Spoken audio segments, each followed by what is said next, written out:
Seems silly being a white person giving a speech on racism because I have never and will never experience racism.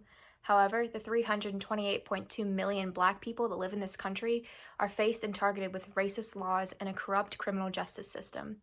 Due to racial profiling within the justice system, black people hold the top percent of the most incarcerated race. There are more black people locked up in prisons with unfair sentences than attending university for a higher education. Today I'm going to talk about these issues and how we can address them and change them. Institutionalized racism is currently corrupting our criminal justice system due to outdated laws, racial profiling, and police brutality. In order to fully comprehend these injustices black people are enduring, it's best to start with the laws that fail them, then move on to the ideology that targets them, and finishing off with those who believe they are above the law. To begin, I want to address the racist laws that this country was founded on. It's evident that the Constitution was written by white people for white people, so it fails to truly protect the black population and dampening their voices. According to the Equal Protection and Race found on the Legal Information Institute, the 14th Amendment doesn't confirm full protection from racism due to its open interpretation.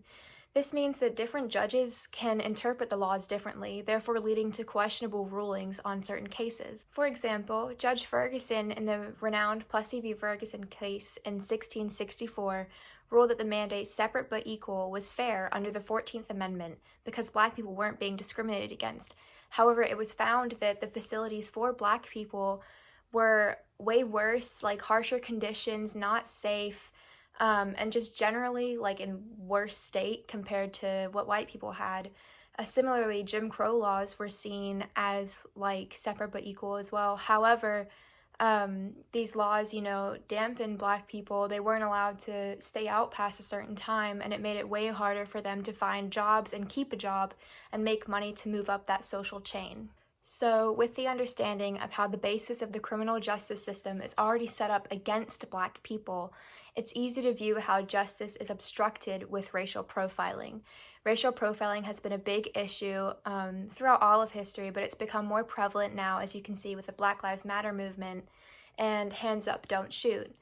The criminal justice system is guilty of racially profiling black people routinely throughout day-to-day operations. In the Lyons v. Los Angeles case in 1967, Adolph Lyons was racially profiled at a police stop for like a traffic code violation, and he was actually arrested, and while he was being arrested, he was placed into a chokehold similar to George Floyd in 2020. Luckily, Mr. Lyons did not pass away. However, he did it resulted in damage to his larynx. So he sued the city of Los Angeles, and I don't believe he won. So that's one example of how, racial profiling and how police act towards a white person versus a black person, as you can see with arrests being done with white people compared to people like Mr. Lyons or George Floyd. It's way more violent and aggressive. Police brutality goes hand in hand with racial profiling in most cases because, as seen, especially within 2020, even like the last couple of years as the Black Lives Matter movement has grown, it's seen that police are way more violent and aggressive towards black people when being arrested or even just like talking to them compared to white people. According to the police brutality in the United States found on Britannica,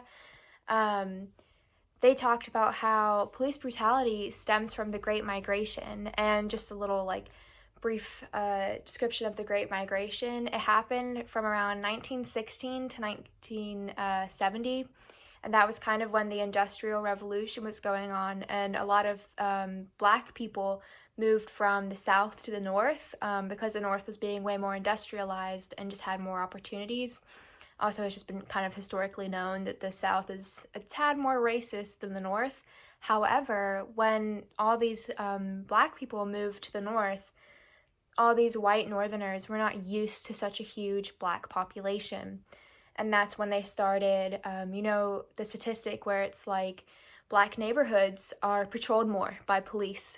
So when people kind of retaliate with the statistics that black people are arrested more, there's more police in their neighborhoods.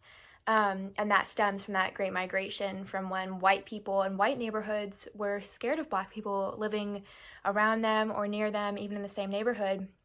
So they brought that increased police force, and the police weren't used to dealing with Black people. Not that it's any different from dealing with a white person.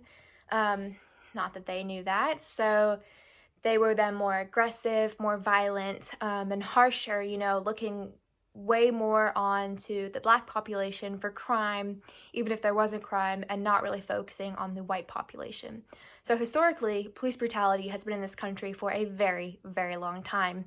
To finalize and recap what I talked about, I addressed how, the racism stems from our laws and our legislature. So it's very easy to then allow these racist judges, cops, anyone else who really has that kind of position of power and authority.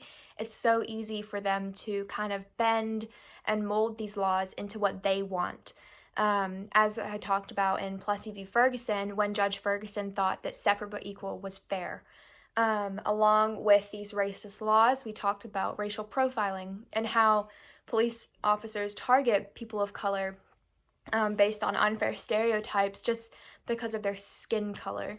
And then following that, just kind of the interactions between a police officer and a Black person often results in police brutality. The United States criminal justice system is founded on racism, as it continues to subject Black people and other people of color to unjust discrimination in the eyes of the law.